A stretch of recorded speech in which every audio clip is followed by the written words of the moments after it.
Well, good afternoon, everybody.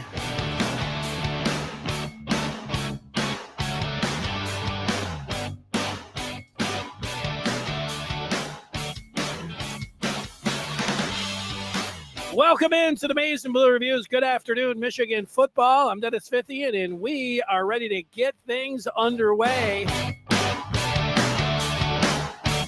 It is August the 1st. We have turned the page on the calendar, and I preach all the time, trying to stay present and just take what the day is going to give you. This is just, you can be in life, but, even in sports, just let's look at the schedule of what's coming on. And yeah, we can look a couple days and a week ahead, but all of this, 100 days and 2 months and everything else. But you get to August, and this morning when I woke up, I was like, it's chilly, man. The air, we must have really blasted the air. No, it felt more like October the 1st here in Michigan than it did August the 1st. But whatever gets you, feeling excited about the upcoming season, do it. And the flip of the calendar did it for me. The weather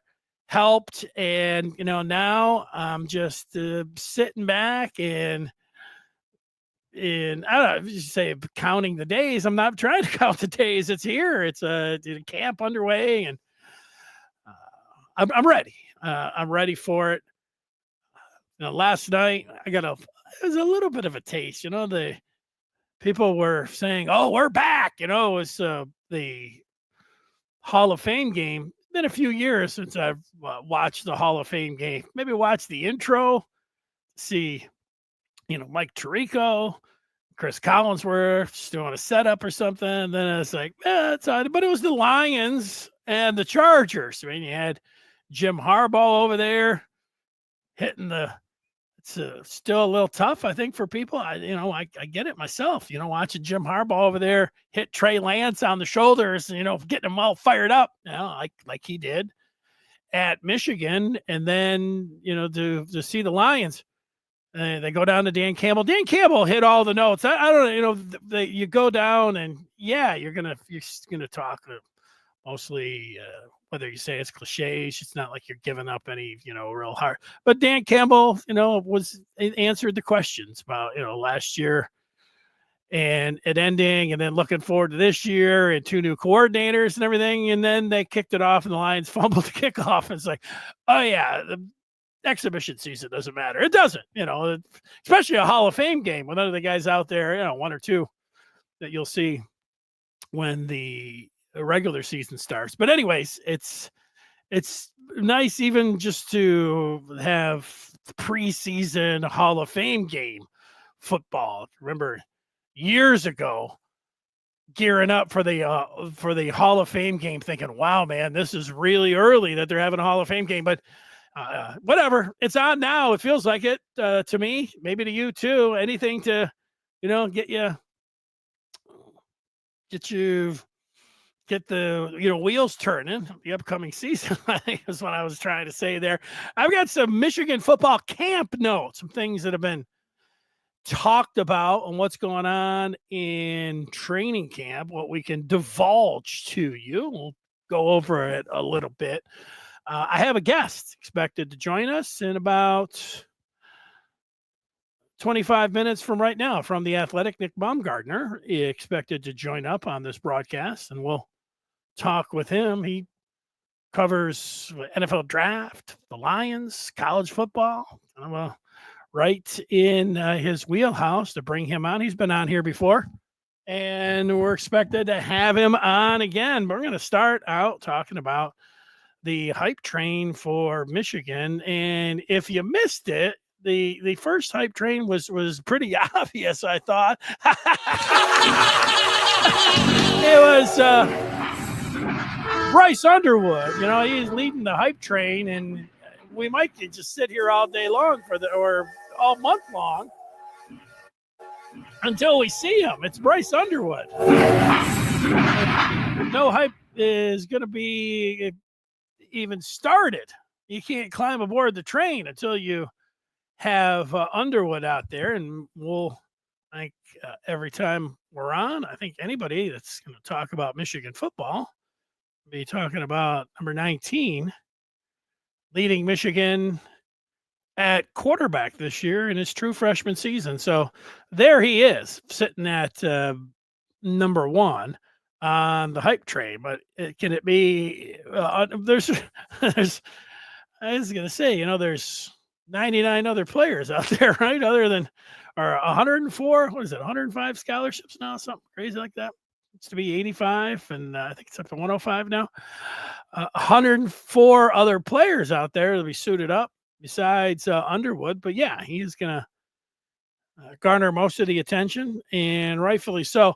If I had to, and I had to, because it is the hype train, go to what I consider on the first day of August to be the second most hyped player on this Michigan football team, I am going to go to the linebacker position, to a second-year player who we did not see a whole lot of, but we have seen him in the spring. Spring doesn't mean anything. I know a lot of people love saying that. They love digging in on that. Sullivan looked really good in both of those spring games where he got a little taste of the action, and everybody's like, man, who's this guy? He looks really good. Well, it wasn't, so just the spring game. It was last week out in Las Vegas, where Sharon Moore, out of all the different players that he talked about and everything with the team and what they're looking forward to, he said that they've got a real one in Cole Sullivan. And he said that he will take the college football world by storm. Now, that's just really high praise from a coach, from a guy that, as we sit here, we would not expect him to be in the starting lineup. You have a little flexibility when you have linebackers, and you have Jay-Sean Barham, who could move up and be an edge, and they can line up in a lot of different, whatever. But Sullivan, if he really is this beast and he really is going to take the college football world by storm, he's got to be out there a lot and get a lot of snaps. And so I am expecting to see a lot of number 23 out there. I believe the hype. What I've seen from him, every time he's out there, the 2 spring games, you can just see that he makes a lot of plays. And then, now to have Sharon Moore come back and say, yep, this is the one to look out for. That is why Sullivan is going to be right there on the hype train.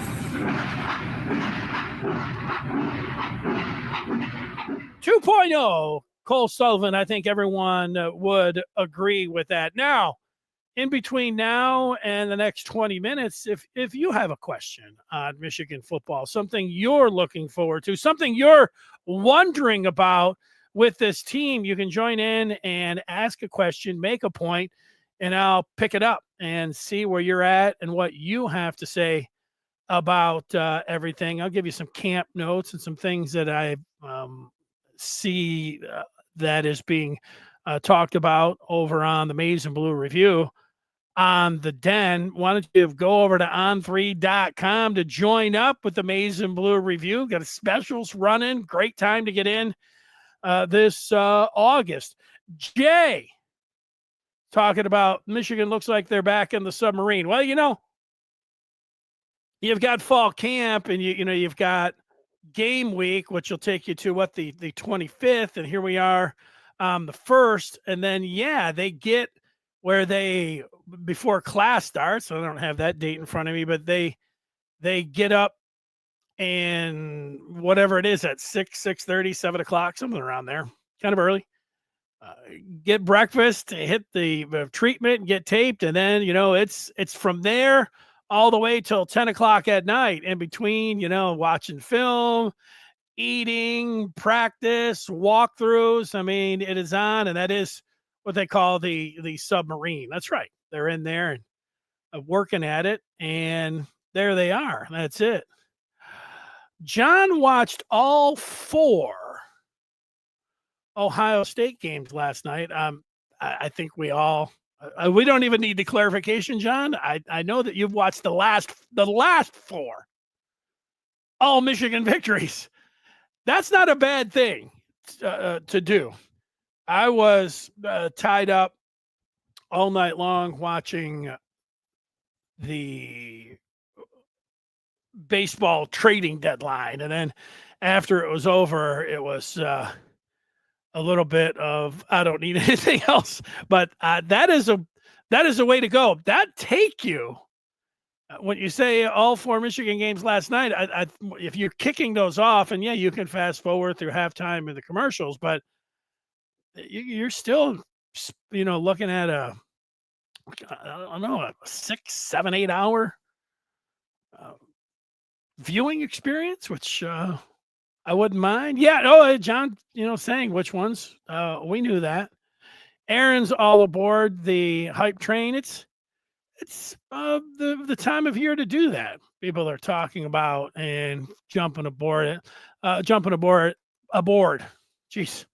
Hadley says John U. Bacon thinks unless Michigan gets a big payday to play with Michigan football in Germany, they shouldn't do it and save a home game. I agree. How about you? Well, yeah. I mean, Michigan's not going over to Germany out of the something like the goodness of their heart. Michigan is not putting their hand up and saying, "Oh yeah, a home game where we can sleep on our own beds and take on an opponent from an hour away and bring them in and then get back and get ready for Oklahoma." No, or we want to send our guys over. I mean, this is part of the positive ones piece where, yeah, we'll send them over so they can experience Europe and everything. Those things are great, but this is the football season. No, I think however we look through it, and John is say smart enough that money is going to be a huge part of it, and that is the top reason that you would go. What I don't know is what the television contracts say. If this was always in there, and let's say the Big Ten Network at one point they just said that we have the right to take a team over to Europe, there has to be, when they're writing that out and having those discussions, if you're taking a home game away, I mean, there has to be the financial consideration for it. So when Michigan comes out and says they're in discussions, it sounds like they've got it pretty close to the finish line. And at this point, I mean, maybe they've got some, I know, contracts and everything until you actually have it written out. They can say, okay, we're going to go public with this and everything else. But I guess until they do get it across the finish line and have it official, then there'll be some speculation on that. I think that the financial part would have been something that Michigan would have been the first thing that they were going to be looking at. Hey, you want to go over to Germany? Not really. How about if we give you more money than you would make for a typical Michigan home game? Okay, we'll do it. But again, you got to look at that contract and actually what it said. All of these teams, it was it last year or the year before that Michigan State, their fans, and I even think their athletic director at the time, he was complaining. We don't like playing all these night games, he was saying. And yeah, you get it. A lot of Michigan State fans didn't like driving up, losing, and then, getting home at 2 or 3 o'clock in the morning. And then, no, we get another one of those next week. Thanks. But then they're like, well, you like getting those big dividend checks from the Big Ten Network, this revenue sharing that you get. That's what you signed up for. Well, when the Big Ten signed up, was there clauses in there that said, yeah, we can pick anybody we want anytime, and you'll just have to deal with it? I don't think that's how the actual language would be written there, but the part about, let's see how you said this again, Hadley. They shouldn't do it. Well, shouldn't do it is you have to look at what the contract says. Maybe he has had somebody tell him what's in the contract, but they're not doing it again out of the goodness of their heart. So let's go from that standpoint. Good to see you, Detroit Wolverine, on there. And you made a picture, man. You got a Wolverine and you got a Michigan football helmet. I am doing some dog sitting, but I think I have also a visitor. We'll have a visitor coming up on the show in just about 10 minutes, but we may have one actually here in studio. And think about that. Maybe I should have cleared that part up. It's okay. We do have it. There it is. Let's go to the next part, and that is going to be some of the notes that picked up on this year's team. And what I have been able to figure out when it comes down to the depth chart, which everybody gets very interested in, I understand the interest of who's going to be the starters and everything else and anything that you're going to talk about. And so when after the spring game, it was asked, Sharon Moore was asked about what the offensive line looks like, and he said that Crippen was good, El Hadi was good, and Sprague was good out there at right tackle. Then you're like, okay, well, right guard and left tackle are going to be up for grabs. And then there have been some word now that camp has started that all the positions are open, but center looks like it's locked in.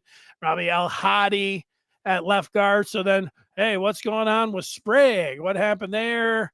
Is it really an open competition after they've worked all the way? And then it just, however you deal with it, you can get nervous about, does that mean, let's just take left tackle, for instance, very important position on any football team.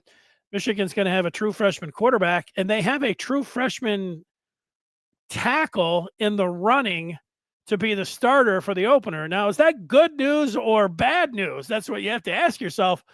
I think it's both. I think that you have a player in Evan Link who started 12 games last year, including the bowl game, over at left tackle. You think, wow, a whole year of experience, and then even the playing tackle, and then he looked like, if you look at the Pro Football Focus grades, he did improve in different areas. There's up and down, but he did get better towards the end of the season. And then the bowl game, everybody felt pretty good about how Michigan played.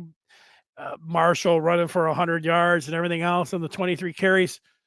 But then, wow, with Link going to get passed up by a player like Andrew Babaloa, does that say more about Babaloa or does it say more about Link? And the easy answer to that is yes. It says a lot about both of them.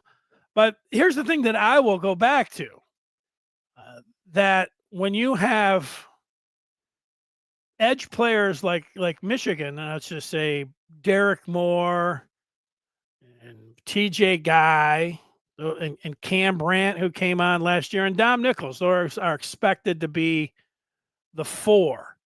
These guys are pretty good. I'd say Derek Moore specifically.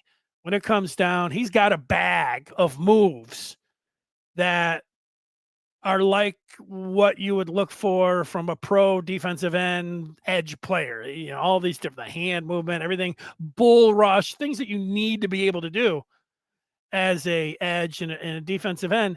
And they will put both of those guys against the best of what Michigan has. And if Babaloa performs better than Link from now until the 25th, then he should be the starter heading into the season. The thing that I hope that Sharon Moore does is that he makes his decisions on the players that are going to start at the positions that you don't normally rotate, that he makes that decision on Monday, the 25th, the Monday of game week of this month. Last year, I thought he tripped up. Now, he was a first-year head coach, and there are a lot of things that he'll want to improve on. I would put that as one. I would put, he did such a fabulous job in 2023 of when he was the head coach in there for Harbaugh, for the Penn State game, for the Maryland game, for the Ohio State game. All of the sideline things that you have to have down, everything, game management of all that. He passed the test with flying colors. He was, I don't know, say A+. It seemed like he was great. I know they won all those games, but he went for a lot on fourth down, questioning the officials, everything else. He's really, and it's not a super easy thing. Or you say, anybody could do that. Not really. It's something that he was able to do, and he did a good job. But you go to last year, and in particular the Oregon game and the Indiana game. Well, he really got out-coached in that Oregon game where he effectively killed Michigan's chances of winning that game against Oregon early in the second half when he had to call a timeout when his defensive tackle lined up over the center, and then Dan Lanning optioned some of his guys out and came up with that crazy punt formation. What needed to happen there is he needed to call a timeout, but for whatever, he did not get the guys upstairs that are supposed to be helping him with that. He himself did not think that, I got all these timeouts, I can't use one. Well, he didn't use one. There was a penalty in Oregon, got a first down, they ended up scoring. Game was over. It was a huge play. The biggest play, I'll say the biggest play in that game when Michigan had a little bit of momentum. You might say, they would never won that game anyways. Whatever. You can make any point that you want.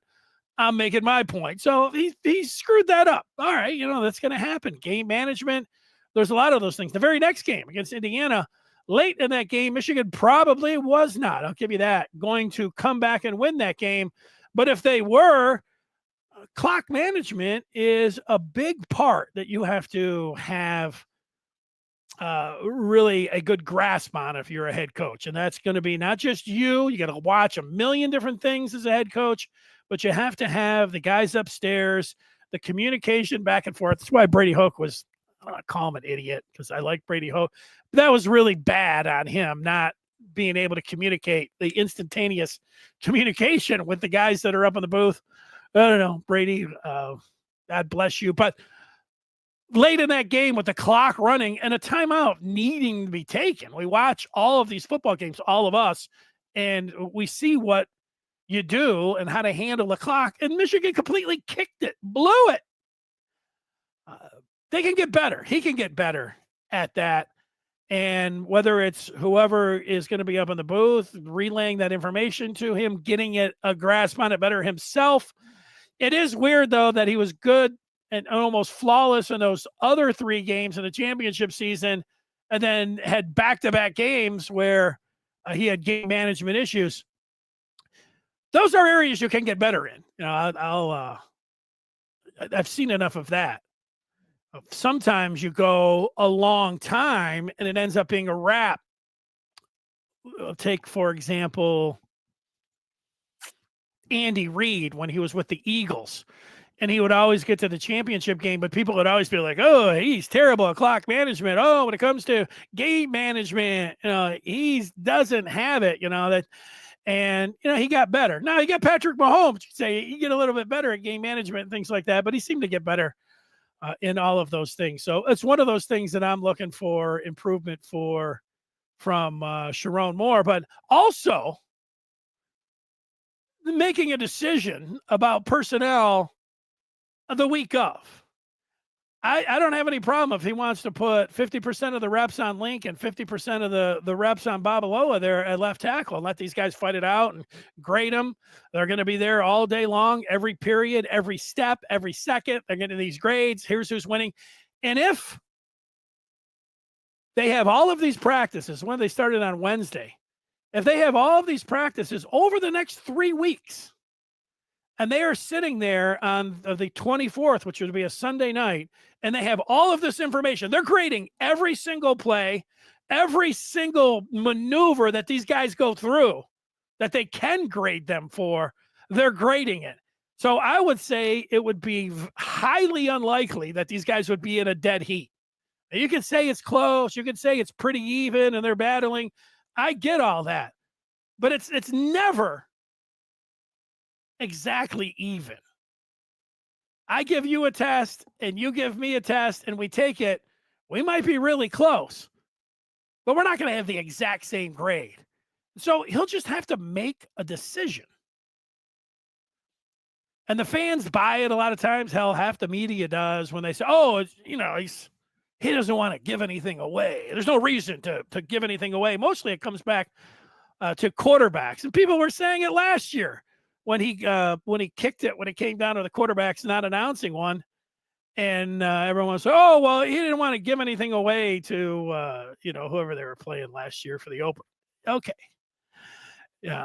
Having the team and everything else and not having that distraction and no one was in there, that's going to be more important. Now, if you wanted to make the case that they were playing Oklahoma in game one and they got to prepare for two, it always comes back. Seems like you could almost have an argument for anything. I'm going to take all of that and throw it over here and say, look, for me, I would like to see that adjustment from Sharon Moore on that Monday, the 25th. Hey, Sharon, how's the offensive line look? And then whatever he says, maybe he'll say, yeah, it's good. Got all of our guys in there. It's going to be Link, El Hadi, Crippen, El Phoebe, and Phoebe and Sprague. Those are going to be our five. Well, then there doesn't need to be any follow-up questions. But if he's up there and saying the competition is still going on, and say, hey, coach, at left tackle, who's going to be there? Well, it's too close to call. We're going to go into game week, and we're going to continue to let him battle. I'm not going to be on the Sharon Moore hype train at that point. I want him to have learned from last year, and we will see if just and some you can say whether small or big. It's to me something to keep an eye on if we're looking for something here. Let's get some of these before our guest joins us. Let's get some of these. Let's get some of these messages in. I got a notification here. Let's make sure it's something good. Face ID. All right. I like it when I use my Face ID and it's like, that's not recognized. Okay. Well, right. Give anything away to New Mexico. Sometimes people are just like that. Cut from a different cloth says experience is the best teacher, and Coach Moore has learned a lot from various mistakes he's made. He's a first-time head coach and whose missteps and mistakes are understandable and expected. You are right. We have our guest. I do want to say to everybody that has all of your messages up there, we'll go back to them at the end of this spot with our next guest. And there we go. There he is, Nick Baumgardner, who joins us. And Nick, I just want to read something to everyone. All right, very good. It is August the 1st. Nick says in his introduction to this book that we're going to tell you about, every August. Yeah, well, it's August 1st. That's right. Every August, when the morning air turns thick and the pollen becomes overwhelming, that painfully happy feeling returns. Nick Baumgardner, in his intro to this latest Michigan book, who joins us right now. Nick, start right there. Tell us allergies, football excitement, yeah, it's like I associate, I tried to, think about what do I associate football with. And for me, like, I started playing football when I was like 13 years old, something like that, right? And it was like mid-August, that early to mid-August, you don't practice or you go to practice before school, even begins, right? So it's like second week of August. And it would always be like really thick, hot air that time of year. It's like really kind of gross out. I always remember that. And so whenever we get one of those mornings where you walk out there in the morning and it's like already like you can just tell like, oh, it's like it's just nasty out here today. That's what, and I'm like, okay, it's football season. It's time to play football. Like that's what always reminds me of football, or always makes me think of football forever and ever and ever. And yeah, so that was my intro to that one. So that was fun. Well, it might be a little bit different this year. And it was just Yeah. reminded last night because it's been a few years since I had tuned in from the start of a Hall of Fame game. I really didn't Right, get I know. years, but of course, like a lot of people, last night with Harbaugh and the Chargers against Yeah. Campbell and the Lions, I was going to tune in, but just what Mike Tirico says, this doesn't feel like a normal Hall of Fame game because how many those Hall of Fame games? Oh, they're going to have a weather delay. It's going to be 2 hours. Right. Like that is usually what happens. But no, it felt more like October 1st than Yeah. August the 1st. So we had that. Well, let's just jump right in here. We're going to ask you about that Yeah. Michigan book that you have, but Michigan, you're in a great spot to talk. You're talking to 99% Michigan fans now who are Mhm. watching this and will watch it. What kind of a shot you have give Michigan at making the playoffs, Nick? Well, it's like I don't want to rule anything out completely because I still think you're in a situation where you're judging kind of or trying to figure out, I guess, what everything's going to be under Sharon Moore in this new era. Is there's been so much change to the game, to everything over the last like 2 years. I kind of feel like we're still in that like, is this going to work the way that they thought it was going to work, or is there going to be issues that happen? I think the quarterback development this year will be a big deal. To see how that kind of goes forward. But I think when you watch the end of last season, it had to be encouraging, if nothing else. Like I feel like the run game, started to pick up the pieces a little bit. I feel like you added a really good running back to the situation there. I really like Jordan Marshall, the kid that's coming back anyway. So they added to that, got older and more talented at quarterback finally. Bringing back, I think, enough on defense. Obviously, they lost quite a bit. So I think that like if they're a team, they're one of those Michigan teams that I don't think is like going to overwhelm people with their depth of talent or anything else. But if they work, you know, efficiently and kind of like some of those, like a 2021 ish Michigan team, right? Like a team that just kind of outworks people and just stays really consistent, then I think they could surprise. So it's hard for me to make a total prediction on them though right now because they were really kind of up and down last year. Obviously, the quarterback impacted so much, but even the rest of the team could be kind of up and down a little bit at times. It is hard to project. We have not seen Bryce Underwood. He doesn't turn 18 Right. until another 19 days here. Oh my And God. so, we're talking about a 17-year-old as the Whew. presumptive starter. You have NFL draft analysts now Yeah. in your, along with being a senior writer for The Athletic. And, I don't know how early, I'm sure you've jotted down a few things, but, there's a lot of people. Well, Arch Manning will be the number one pick. Oh, Well, Arch Manning has played just a handful of games. 90 throws, I think. 95 throws. I just wrote on him the other day. Yeah, 95 attempts. Well, That's all he's ultimately, had. when you're talking about Bryce Underwood, Right. everyone expects him to be great, but how Mhm. good do you expect him to be this year? Well, I think that based on what we saw from like the spring game, a few things that stood out to me when I watched that. Number one, he needs to get stronger. I think that was the number one thing that I looked at. I was like, this guy's a lanky guy still. He's kind of thin and skinny. Look, he reminds me of what Jaden Daniels looked like when he was that age. And he was really rail thin back then. And it was like, obviously, this kid needs to get stronger and all those things. But I looked at, the situation there. They do have an older quarterback in there now. What's his name? I forget the kid's Mikey name. Keene. Mikey Keene, yes. So they have an older kid in there now that can maybe kind of like keep you above water while Underwood sort of learns on the go. I would this is one of the rare situations where I wouldn't hate to see both guys playing. Maybe you play both of them so that Bryce can get his feet wet, or if he's not ready, then you don't play him. I think that you just got to be careful here. I know obviously that he's making money and all that's maybe, but I don't think that really needs to take much into account for how you handle his development and everything else. I think they're not in a situation where he has to be rushed. And I wouldn't want to do that to him at all here early on. Because, I mean, think about this. Like, if J.J. McCarthy had been thrown in right away, it would not have gone very well. There would have been some exciting moments, but it would have been kind of a mess. And, who knows how he would have handled that mentally and everything else. So that's the one thing I worry about with Underwood right now. But I would like to see him out there and playing a little bit. But, I don't think you should heap too much on top of him right now.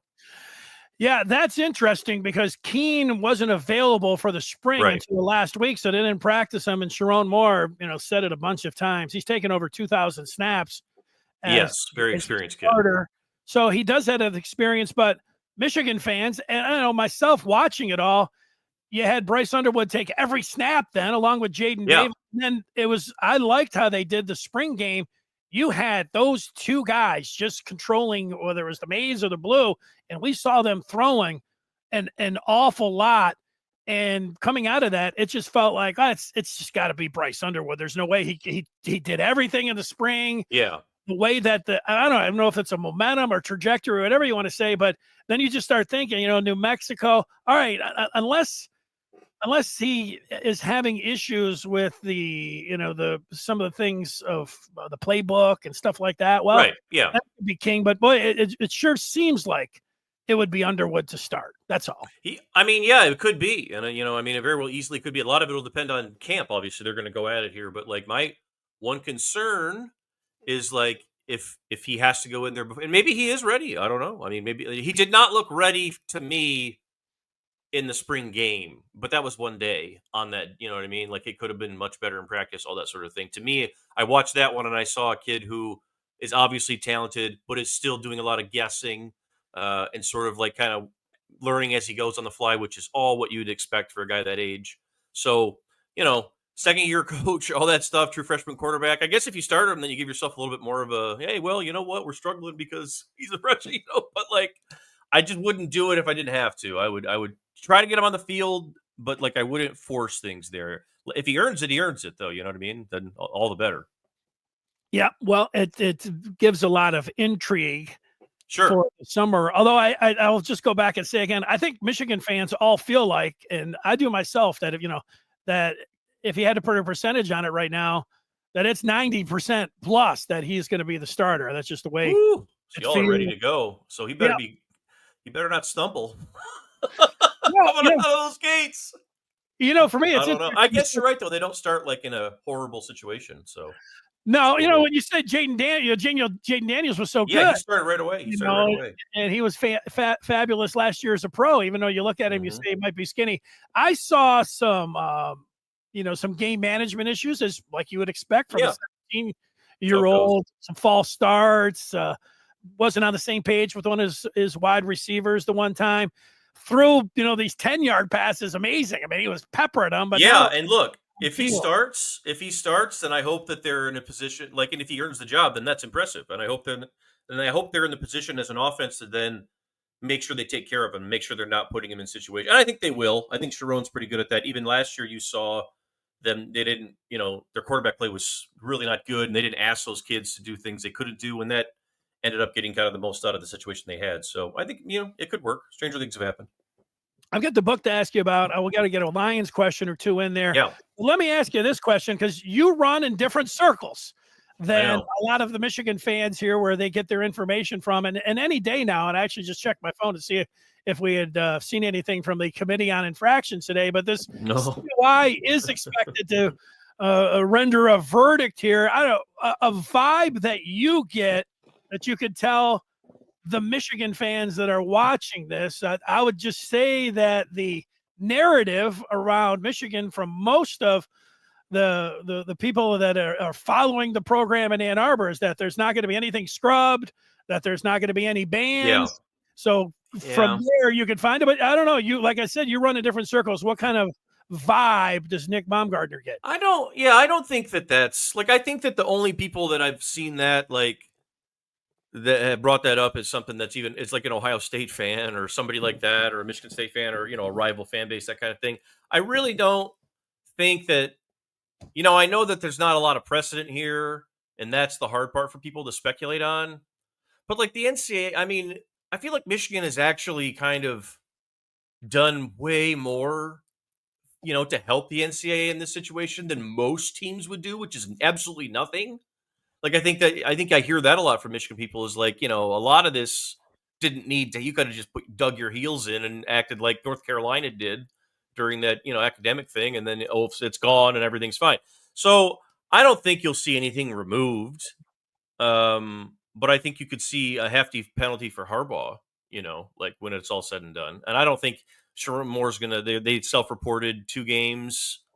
I guess they could give him another game or something if they felt like it. But I think the most I would see is a hefty penalty for Jim, like a show cause for several years or something like that. But even that would be a lot. But I mean, like that seems like the most extreme thing I could see. I feel like there's been a lot that's happened there, already. Yeah, well, if it ends up being the two games that Michigan served up, games Right, the ones 3, that they 4, picked. Yeah. it'll seem like a win for Michigan. And then I think Yeah, they might add another. Maybe they add one on there. I don't know. Like I don't know. I guess we'll have to wait and see what those texts even said. I mean, that he erased. I don't know. I mean, yeah, I they said just they like. weren't incriminating, but who knows? I mean, But I mean, like, what's even in like? You're right. I mean, I guess at this point, it's like the only thing that would be incriminating is like how thanks, deep was Connor. the arrangements of yeah. But right. So who knows? Thanks for the plays, CS. Yeah, Yeah. I don't know. Yeah. I don't Right. Yeah. know Thanks, here bro. too. I looked at my daughter's text one day and I was looking, I couldn't, if she sent 10 pages in there, I don't know if I could decipher. Yeah, I mean, some of it could just be Connor sending stuff unsolicited to him too. Just because, I mean, knowing Connor, I mean, he could have just been like, "Here's all the stuff," like you're texting him, and I mean, that could have been part of it too. So who knows? That's it. It'd seem like a win though if he gets to coach the. Yeah, yeah, sure, sure. I And can't imagine they would give him too much more. I can't imagine they would give him too much more. no, the thing is, if they wanted to tack a game on, because they would listen to people saying, wow, they're letting Michigan pick the game, so you guys are Right, a bunch of pushovers. And if they added a game, well, then you would think that it would be then the opener, Oklahoma and CMU, right. not adding a game and making it Oklahoma and those three, so we'll Yeah, see. we'll see what happens, and That's right. finally it'll be over. Yeah, Tell me. So you wrote one Michigan, yeah, and then lo and behold, you have another one. This right. one is sitting right here in front of me. Yeah, the The program. I have one too here. A curated history of the There we go. Wolverines. Nice book. So Yeah. yeah, Michigan fans, tell them what we got So here. this was I was approached actually by a publisher there, Triumph, who has a series called the program or the franchise or what have you. Actually, another guy at the Athletic, Michael Sean Duger, who covers the Seahawks for us, has a Seahawks version out. And basically, what these books are, there's one about the Yankees, one about I think this might be the first college football one. There's some other NFL ones, but basically the idea was to tell kind of a condensed history of the program, the best way I could sort of go through it, and I sort of arranged it as the 30,000 foot history of the coaches, all the way from. So I finished writing this in 20 before the 2024 season started, so before Moore's first season and after the national title year. So the coaches, I did the history of the coaches, basically from Yost all the way through Harbaugh and Sharon Moore, and sort of explained how everybody kind of matriculated where they went. I've got 3 chapters dedicated to the Heisman winners. So you've got a Desmond Howard, Charles Woodson, and a Tom Harmon chapter, sort of essays about who they were, their impact, and sort of like their legacy as players, uniqueness, all that good stuff. And then I went through and my original idea, Dennis, was to do like write about the best players at every position, but I don't think I could fit it in. So I ended up doing I did chapters on almost like the best players of every position group, more or less. So there's one on the quarterbacks, the lineage of the quarterback position since 1950. Most of this stuff is from modern time for most readers that are alive and watching today. So a lot of stuff about the transition from Bo's first team through the 70s to the development of the Michigan pass game and Jim Harbaugh's career, all that stuff, on and on. Running backs. Jamie wrote the foreword for me, Jamie Morris. So a lot of stuff in there about the history of the program, a lot of the older guys. And, usually I tied it in with some of the more current guys as well. The one chapter about the defensive line, for example, I think I may have started it with Chris Hutchinson and ended it with Aiden. So there's some cool, stuff there that kind of flows through it. So it's a history book, if nothing else, and just kind of a look at the program, and it's, the good, bad, and the ugly kind of thing. Well, that's a good transition to go to the Lions. Do you Yeah. feel like Aiden's going to be able to pick up where he left off after he got hurt last year? Yeah, I mean, I think so. Matter of fact, I haven't been out there every day. I was out there for the scrimmage the other day on Tuesday, and I mean, he had 4 sacks. He was the best player on the field. He was outstanding. The one thing that I noticed, and it reminded me a little bit of when you remember when he broke his other leg here at Michigan in that Indiana game, Yes. and then came back the next year, obviously, and had that dominant season. And I can remember the beginning of that next year, even when after that, it's like, man, you would never know this guy broke a leg a year ago. That's what it looked like, to me out there the other day. I've seen guys come back from some of these bad leg injuries. I remember when Romeo Okwara blew an Achilles or whatever it was, and he came back. It was like a year, and we saw his other leg, and it looked like it was smaller. Like things weren't going well. But Aiden, he had like a little sleeve on his leg, and you could barely tell that he had anything that ever happened to him. I mean, he looked exactly the same to me as he did last summer. Whether or not he starts the same, I don't know. But to me, he looks like he's ready to go. And I mean, Michigan people know him as well as anybody. Like, if you give that guy a year to just train and do nothing else, like he's probably going to be chomping at the bit to get going here. So I think he's going to be really good. I do. I think again this year, and I think that there shouldn't be any concern there. Well, I have not had concern. It's not like any concern, but it's been a couple of years with Brad Holmes when I was questioning, hey, why are you taking Jack Campbell? Why are you taking a running back? Right. Obviously, he was like, this is why. And he showed, right. They've got, what was their second round pick could be Tate Ratledge, who could be starting for them at guard. And what was it? Christian Mahogany was a sixth rounder last year. So maybe, he showed some positive signs when he was in there late last year, and a Michigan guy playing center with Frank Ragnow retiring and Graham Glasgow. Those interior guys, I mean, what kind of challenge is it going to be? Because this has been the main part that you would lead with if you're a Lions fan. It's been the force field and the offensive line. What about those interior guys? What do you expect from them? Well, I mean, it's a little tricky because I think that's a really talented group, and it's a really, kind of almost the ideal situation would be to have Ragnow here, but obviously he's gone. But if you can't have Frank in there, I'd honestly rather have a guy like Graham because he's so smart and he understands both of their positions better than they do while being the center. And I think the way that he even presented, I think he talked to the staff about, they were like, we want you to help these guys anyway. And back when Ratledge was working at center and all that. And so he was like, just let me play center and I'll teach them everything as they go, that kind of thing. So I think it's it's going to be a good working relationship there so long as Graham can stay healthy. Like, that's my one big thing with him at this point, because I didn't think he was fully healthy last year. I mean, he gutted out and got through it, but I thought, looked like toward the end of the year he was maybe wearing out a little bit. Also, he was playing a position he wasn't comfortable with. That could have been part of it. But it's going to be a little bit of a challenge, I think, early. It's going to be different. They're not going to be able to bully people as much as they did right over the ball without Frank. Graham just isn't the same player.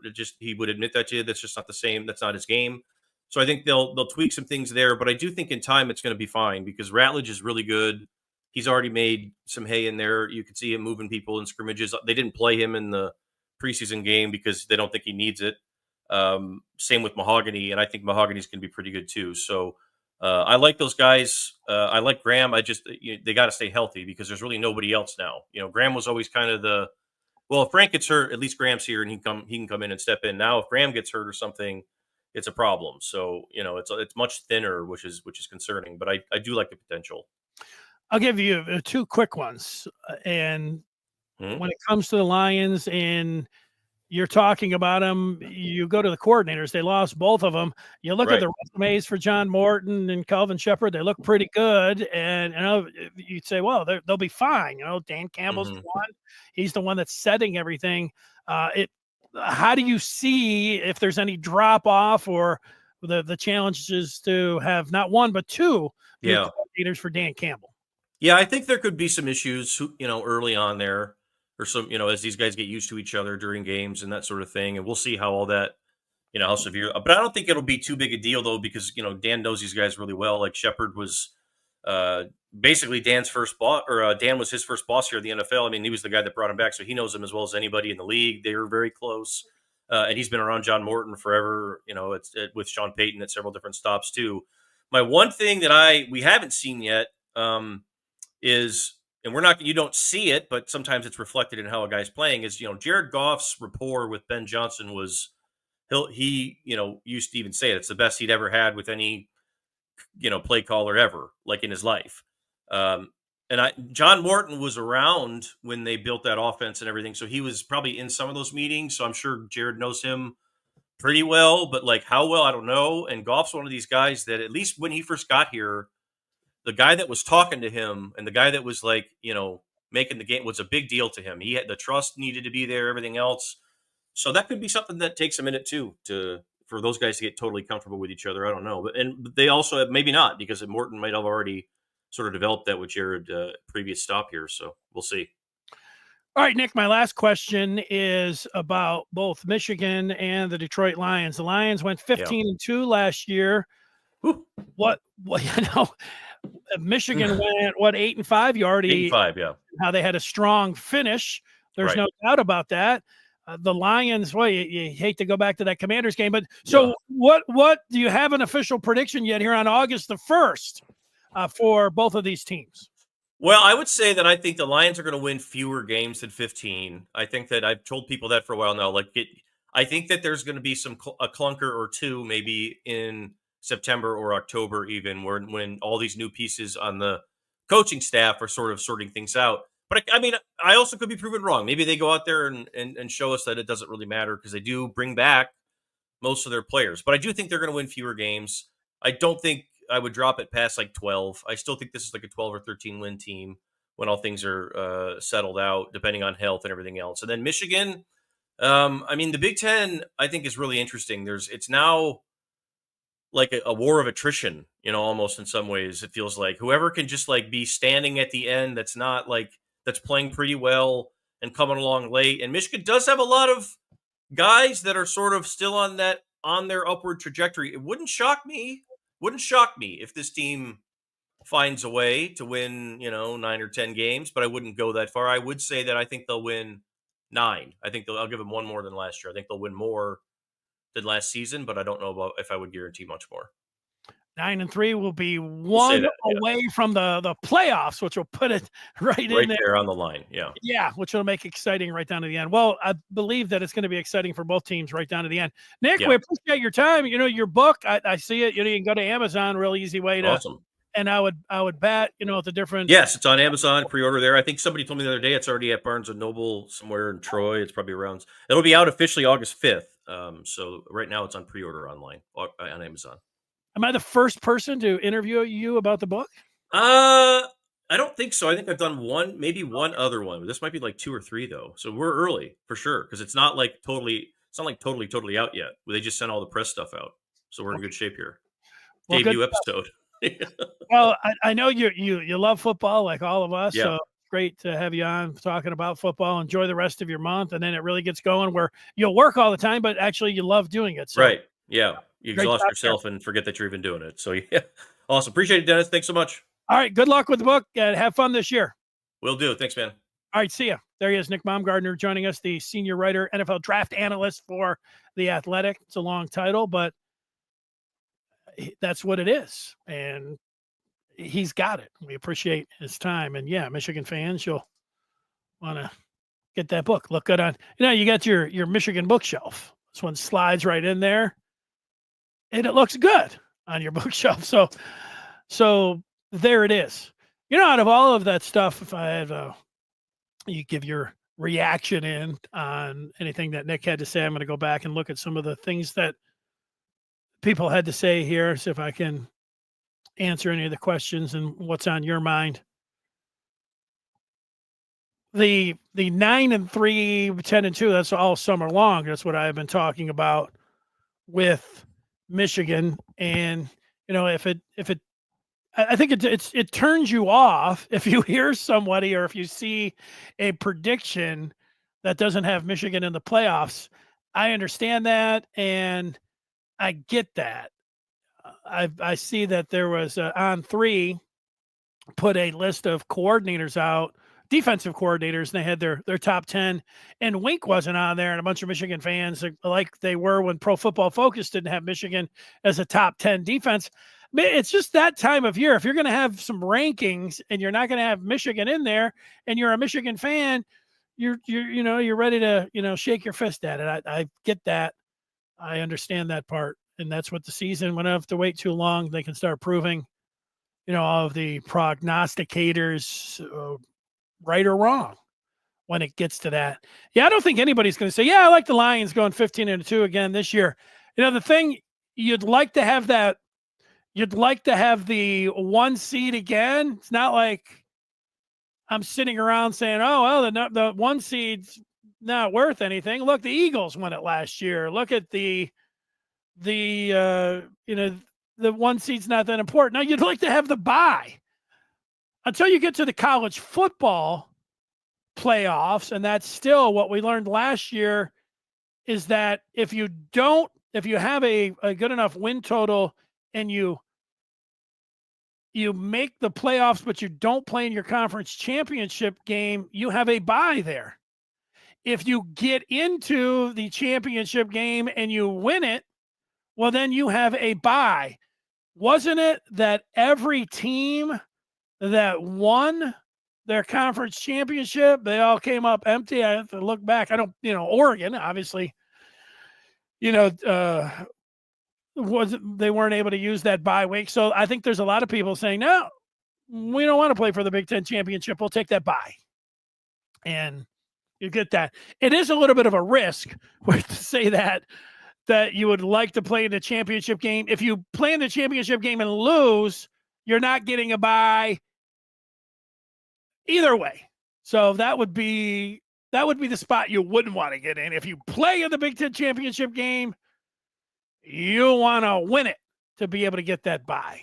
That's how I'm thinking about it, at least from there. Let's go back and hit some of these questions that have been put through to us here on this Friday. Let's see. Jay is saying that the weight the guys have put on this offseason is impressive. We're looking imposing.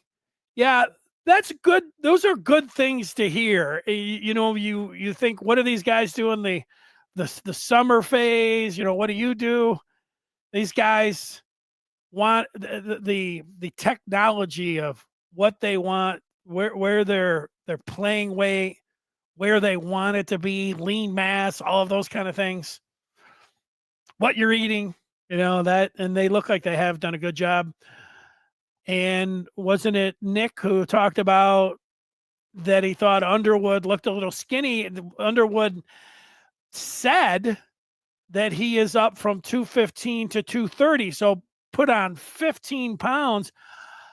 He looks pretty good. He looks more. I remember when I saw him in high school, I thought that when he threw the ball, he was built like Lamar Jackson. Well, he's 16 years old when I'm watching, Jaden Daniels for the Commanders. He's still pretty rail thin.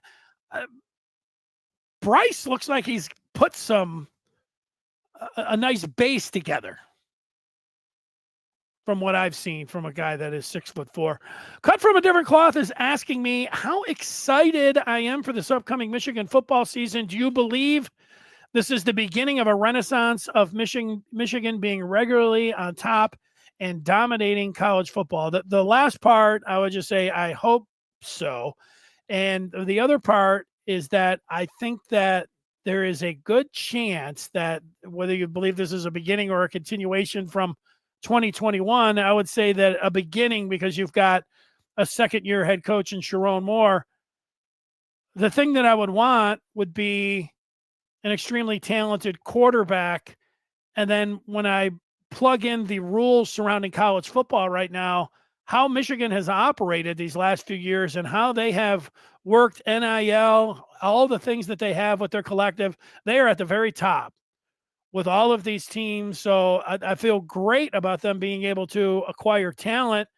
You think about if Underwood does start from game one, which I think we all believe. I know Nick, is taking the, whatever you're going to say, cautious approach or whatever, and it isn't to be determined. So maybe he's right.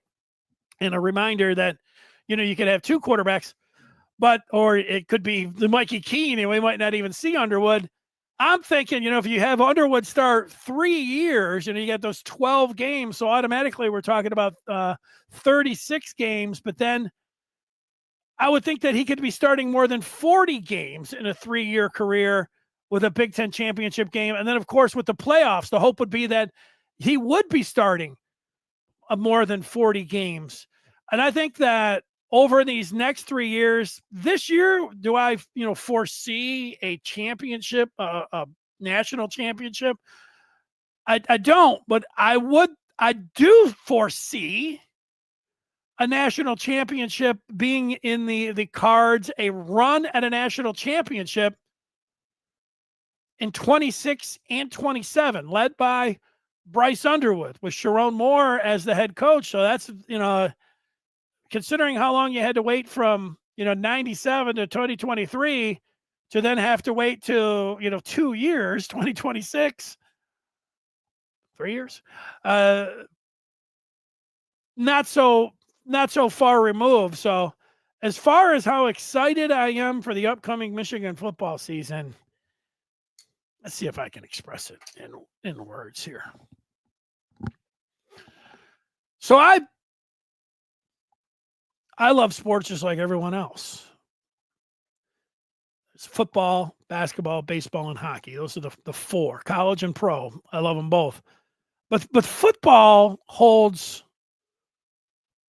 I don't want to say more than all of those combined, but I think it is all of those combined. It's football. When you get football going from, noon till midnight, when the season kicks off, the Labor Day weekend, which has become just some of the great consecutive days in the sport, the Thursday, Friday, Saturday, Sunday, I think it even goes into Monday, the games there. And then when it comes to Michigan specifically, it wouldn't matter if I hit the lottery tomorrow for $450 million. Each Saturday, the game day experience in Ann Arbor, that's where I would be. Now, would I have a $1 million RV? Would I be sitting over there in those sweet enclosed suites with pretty nice tailgate right up? Yeah, I'd probably have all that going too. But the whole thing, it just doesn't get any better. And for me, somebody that this was something, that I like so much that I could see no other path but to be involved in sports somehow. And my first job in it was actually covering Michigan football. And sometimes you get there and you're just like, this is it. I know a lot of however you toil in your job and to get there, and there's different ways. You could say a lot of things about my career and anything else, but covering Michigan football, going to Michigan football games, it is. I don't think there's anything better that's going anywhere. Look, you got your family life and everything else, but Michigan football. Out of all of the different sports, I just mentioned, basketball, baseball, and hockey, and how football is better and everything else. I love pro football, but between college football and pro football, it's college football. It's always been that. I love pro football. College football. And then Michigan football. Out of all of the sports and everything, I'd say I have dedicated my life. It's what I've wanted to be involved with. Michigan has been there, and it has been the number one choice and the number one option for me for my entire life. And so that we are closing in on the opener. You say it's perfect. I say it's perfect. It's the way things are going right now. It's a great time to be a Michigan fan. They've got everything going for them. Things are, the trajectory. Everything is looking good. They got a few things that they got to put behind them. We all know we're waiting for that, but the upcoming season, I'm not telling anybody they're wrong if they think Michigan's going to get to the playoffs. I mean, that's what everybody wants. And the thing about Underwood is that we might be sitting around for all these great players, all these Heisman Trophy winners. He just had J.J. Flippin' McCarthy win a championship and get picked in the first round at number 10 overall. I'm expecting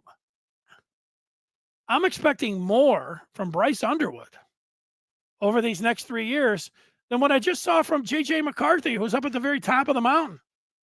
I'm expecting more. So that is quite the expectation. But I think also it's realistic to have that kind of expectation. So, yeah. I don't know if that answers your question or not. All of them. I tried to answer them all and get through them, but that's how I'm feeling. Rashad is hoping a true frost does not start at left tackle when we are investing in a player of Bryce's caliber, hoping an upperclassman wins that job. Yeah, well, the experience for versus talent, and then I get that. There has been one tackle that has started as a freshman, one, I think, offensive lineman who was started as a true freshman in Michigan history. Who was that? Mason Cole a few years ago.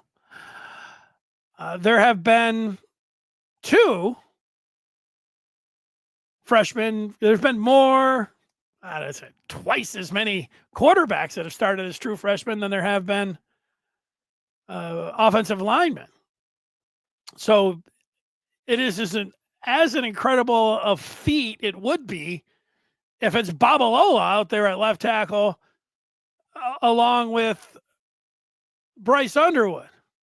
And you just start, hey, what are the two most important positions on offense? Oh, quarterback and left tackle. Wow. So, yeah, I mean, that's it can be a little, I don't know, scary or daunting or whatever. I'm reminded that, hey, this is big boy football. This is big time recruiting. You're bringing in just great talent.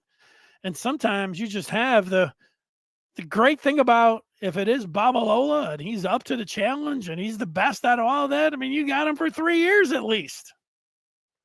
It's the same thing with Bryce. I'm thinking about Babalola and Underwood playing 40 plus games together.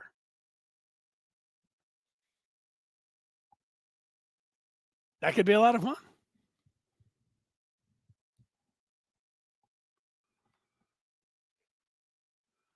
The edges Michigan have make the tackles better. I agree. Logan, whatever happened to the idea of Barham playing edge this year? That idea is still alive and is still happening. They will have different packages. I think Wink, good question for Wink, who is going to talk with the media over the weekend, but he has already said that Barham played, I don't know how many snaps, but there were some packages last year where he did line up, where he was good at rushing the. Well, you watch with your, you're like, hey, there's Barham, looks pretty good, spilling in on the quarterback.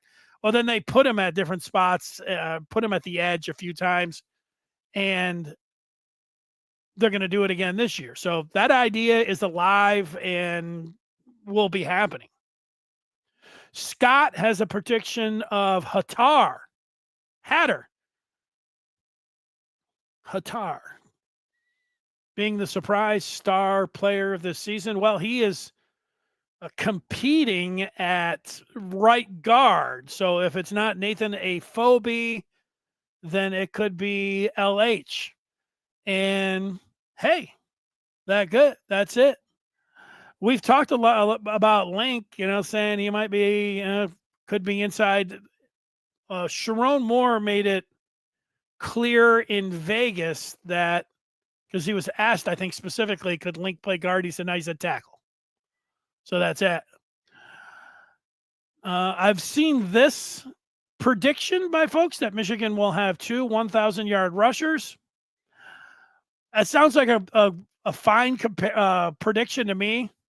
And Jordan Marshall looks like he could be a great one, and I like what Justice Haynes brings to the table. So, yeah. RW says the in-game situational play calls have to get better. Yeah, I mean, and I'm expecting that, Sharon's going to get better as a second-year head coach in areas like that's a specific area where you would like to see him get better. He knows that. They self-scout. The procedure, the process that they go through of getting the calls to him and what he's looking at, he'll be more comfortable and all that. So I am expecting him to get better at that as well. So Jay wants to know who my starters are now at the start of camp. Well, I already went through the offensive line. McCulley is going to start at wide receiver. Marshall will be I would think, starting running back. Underwood would be there. Give me Fred Moore. Give me Hogan Hansen and Bredesen and Klein. I think they'll start in a 3 tight end set. Like I said, I went through the offensive line. Defensive line, I think is going to be Trey Williams next to Rashawn Benny with TJ Guy and Derek Moore. That would be the defensive line. I think Houseman and Jayshawn Barham would be both of your linebackers in there. But, hey, look out for Cole Sullivan.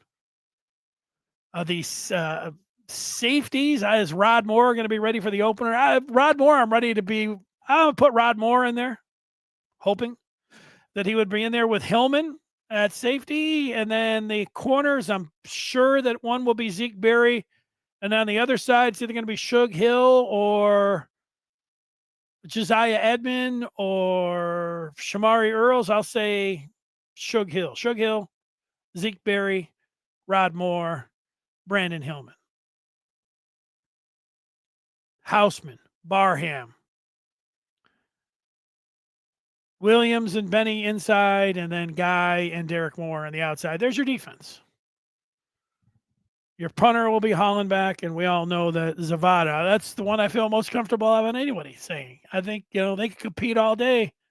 I think I'm pretty sure Dominic Zavada is going to be your place kicker. So there you go.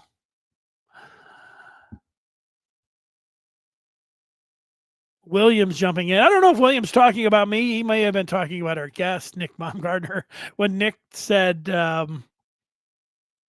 wasn't heaping praise on Bryce Underwood. I'll just say this about when you bring on different people and you have the way a lot of the media works now, and you're a Michigan fan, you have, I don't know how many generally, I don't know how much stuff that you can consume. I see a lot of Michigan fans, F ESPN, they're a bunch of clowns. I hate Stephen A. Smith. And then you'll say, oh, the free press. Oh, I hate, so-and-so. That's a big clown show. So they like Michigan writers who are like big Michigan fans. And so when you have someone else that gives even a range of opinions that you wouldn't say was overly negative, just like in the middle, but it's different than, what a lot of the Michigan media said. People will be like, I don't like this guy. What an outrageous, thing to say. That's all. Whatever. You like who you like. That's how it's goes down. When it's there. But maybe you spend all day. There it is. A fraud compared to what? Now it's Corey. He's at the very top of the media totem pole in terms of airtime, people that he is able to reach on a daily basis, along with his radio contract that he has. Overall, what he's getting paid is he's at the very top. So, here's the one thing that you'll find out when you're talking about people in the media. They don't care if you like them or not. They care that you have an opinion, that it's emotional, and you're giving an emotional thing about Stephen A. And you think he's a fraud. You don't like him? Don't watch him. William coming back and saying, stick to the Lions. It's outrageous. He was talking like he had an opinion and actually had never seen him before. Well, he had watched the spring game, so he was giving an opinion on what he saw through the spring game. And I don't know how much he watched someone. I don't know how much you, William, watched, Underwood in high school. I watched some highlights. I didn't watch an entire game of Bryce Underwood. That becomes one of the issues. I mean, if we go on the recruiting rankings, we like the recruiting rankings. They have Bryce Underwood at the very top this year of every other player, every other quarterback, every other player. They have Bryce Underwood as a ranking now. When you look at the On3 industry ranking of the best ever of any quarterback. So when you look at it like that, you say, why would anybody say anything like, what do you mean he's not going to start? I don't know. And so it was okay. You know, the idea that Mikey Keene could still be the quarterback is, you know, when you have somebody that is just outside and is not wired in with all the Michigan fans and anything else, is that I actually find it a little bit interesting to see what somebody else might have to say that's not just all Michigan all the time. But that's all right. I believe this is true, that Stephen A. is not a football guy. And look, you know, that's it. William says, in your opinion, when we watched the spring game initially live and then you went back and watched it again, did you not have a different opinion? A little bit. My opinion was a little bit. When I came away from the spring game, I saw the arm talent. I saw the athleticism, the escapability that Underwood had, but he didn't play he didn't have a very good practice or spring game. He didn't complete any passes downfield through an interception. He had some issues with the clock. He had some issues with ball handling. But those are all things that I expect of a 17-year-old. Now, going back and watching the film, if Jamar Browder catches one even or both of the passes that were catchable balls to him, I think you're talking about, you felt it a little bit more.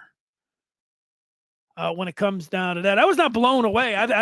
I think anybody that was, when I see people talk about them, being blown away by what they saw from Underwood in the spring game, we weren't at the same stadium. We weren't watching the same blown away, throwing some, 10, 20-yard short passes. All right. That doesn't blow me away though, but it wasn't blown away. What I liked is that Sharon Moore was he wasn't holding him back. He didn't, just have him hand off. There wasn't a bunch of other quarterbacks, and he let him throw everything. Every pass in the book, NFL throws. He just emptied the playbook with him. And from that standpoint, and we saw them, him warming up and taking every snap. I loved it.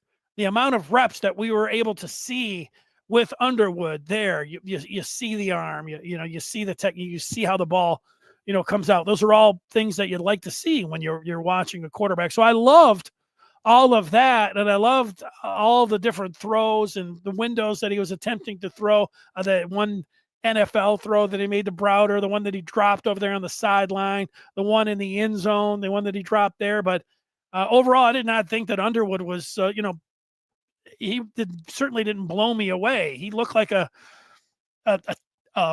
talented thrower of the ball that was 17 that ran into a lot of problems that first-year quarterbacks run into when they play the game. False starts, getting the play in, not being on the same page with a receiver. He ran into a lot of those things. So even if he is, and he is the most highly thought of quarterback ever, you can't simulate what he's going to see down at Oklahoma. If I'm a fan and just sit back, I say, yeah, but he is being touted as the greatest ever. And sometimes these guys just are. And I wouldn't come off any of my hope and dreams for Underwood not being like the greatest ever right out of the gate. Why should you? He's touted that way. He's being talked about that way. You don't want to hear about, well, he had some delay of games, had issues getting he'll be fine. He's been playing ball since he was a freshman in high school. I don't want to hear that, going into Howell is different than going down to Norman, Oklahoma at night. He's the greatest. He'll be fine. I happen to think that he'll be fine too. I do happen to think that you're only going to see 60% of what you will see. And there's going to be some growing pains, even with somebody that might be the greatest of all time playing the position. I don't expect instantaneous greatness. I don't from that, but from the excitement standpoint, and if I was just sitting on the other side and I was just, had tickets to Michigan and I had my, all my maize and blue on, I would say, I just want to hear people that talk about how great he is. I don't care about delay of games. I don't care about, a pass that was thrown. He'll connect on those when it counts. I would feel the same way. So we don't have to wait too much longer for we're actually going to be able to see him out there, I think. And so that's, William, where we'll go from there.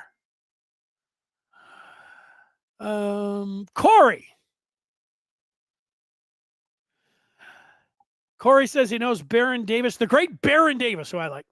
He says he knows Baron Davis personally and told me the majority of NBA players can't stand him and don't respect him. That's talking about Stephen A. Stephen A's making a lot more money. To me, I never miss a show that Stephen A. Smith is doing. I don't watch them.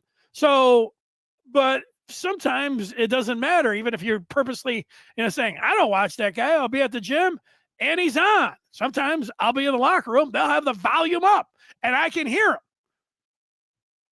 I used to be able to they did have during the playoffs, they'd have a hit on the floor. Let's go down to Stephen A. I like the energy. And in about 5 minutes, boy, I was as entertained as anything. But after that, and now that ESPN is, they've dove into just be a super fanboy of the team that you like. I find it distasteful is not the right word. I just don't like it. I don't care that Elle Duncan likes the Cowboys or whatever team, and she's just a big fan. I don't like big fans all the time watching. I just would like to report the news when I'm watching ESPN. That Stephen A. Smith loves the New York Knicks. Hey, let's be a professional. I know he says he can be, but I know that you like the Knicks. I don't care that you're living and dying with them. But that's just me. That's New Age media. That's it. You know what? Stephen A. reminds me a little bit of our local guy here in Mike Valente. People, if you start talking about Stephen A. Smith, there'll be 100 people on here telling me how much they hate him, how he's not worth a damn, how he would go jump in a lake. He's the worst thing that's happened. But all of these opinions about him, boy, he brings out a lot of emotion. I start saying Valente. Now, look, this is a Michigan show. Everybody's going to hate him, but it's the same kind of thing. Jay is thinking 12-0. Yeah, I get the idea of a Michigan fan approaching the season and saying that they're going to go 12-0. I like it. Don't entertain any other possibility. 12-0. It just gives you. It's fun. Saying 12-0, saying that Michigan's going to go 12-0 when somebody asks, it's a fun thing to do. Even trying to be 11-1. This making a. If you're going to say 11-1, why not say 12-0? Why not? Who cares? Metcalf brothers look pretty good in the spring game. The guys were making some plays, and I think that TJ has been getting a little burn in there. Trevor's just stopping in. Trevor, maybe this is like he started August the 1st and maybe we just do a 2-hour show or something. That's what's going on. That's it. It's good to see Trevor McHugh. He is the senior editor over at the Maize Blue Review. We would like to see you over there. Head over to on3.com and then join up the Maize and Blue Review. Great specials going on there. We had Nick Baumgardner from The Athletic. We have a special where you join up at the Maize and Blue Review and you get a year complimentary over at The Athletic. You can read, it will be, who will be? William will be looking for him. William. We'll go there. I've seen Mike A. King. I've seen Kane play last year. He's tail. Mikey Keene. Well, yeah, look, I think that, I don't know about terrible. He threw that interception to, I saw him last year against Michigan. I mean, he's got a live arm.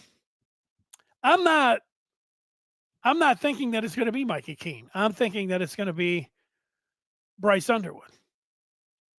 I have felt that way for a while now. I felt that way. I could go back because it's documented in these YouTubes. I think even before spring practice started, I just looked at the situation, put it all together, and said, it's going to be Bryce Underwood. He's going to be the guy to lead him out of the tunnel, and he will be the one that will be under center against New Mexico, at Oklahoma, Central Michigan, at Nebraska, Wisconsin at home to start the Big Ten out, and then at USC. What those first three road games, can they get through those first three? Can Bryce get through those first three road games with just dropping one? I know Jay says undefeated, but at Oklahoma, at Nebraska, at USC. When you take them separately and go one game at a time, you say, oh, Michigan, they can win in Oklahoma. Oh, they can. Nebraska's a little bit overrated, or however you feel about it. It's, Nebraska's tough to play at night, but, Michigan catching a break there. USC, they're frauds. I don't know, however you look at it. But can they go 2-1 in those games? I think if I knew that information right now, I could tell you that they would if they go 2-1, I feel like they'll make the playoffs on that. Thanks so much for joining us. We'll see you over on the Den on the Maize and Blue Review. We'll be back on Monday. More information, more Jim Scarcelli will join us, the former Wolverine.